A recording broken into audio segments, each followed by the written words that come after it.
اور وہ کون لوگ ہیں جن کی بخشش نہیں ہوگی اس رات میں؟ شب بیدار ہیں، اللہ تعالیٰ سے دعائیں مانگ رہے ہیں، نوافل پڑھے جا رہے ہیں، تلاوت کر رہے ہیں، اور اللہ تعالیٰ بھی آسمانی دنیا میں آ کر اعلان فرما رہے ہیں کون ہے رزق مانگنے والا جسے میں رزق عطا کر دوں، اور کون ہے بخشش طلب کرنے والا جس کی میں بخشش کر دوں۔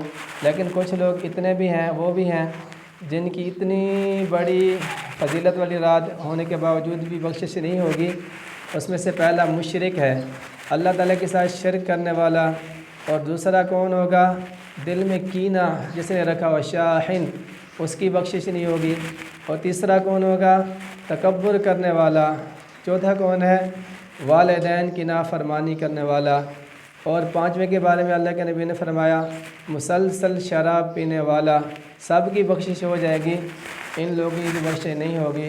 تو بھائیو اللہ کے واسطے رمضان آنے والا ہے، ہم رمضان سے پہلے رمضان کے لیے اپنے آپ کو تیار کریں۔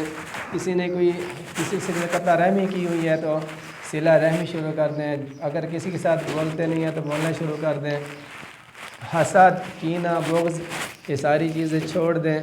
شراب پی رہے ہیں تو آج سے اللہ تعالیٰ سے معافی مانگ لیں اور اس کو چھوڑ دیں۔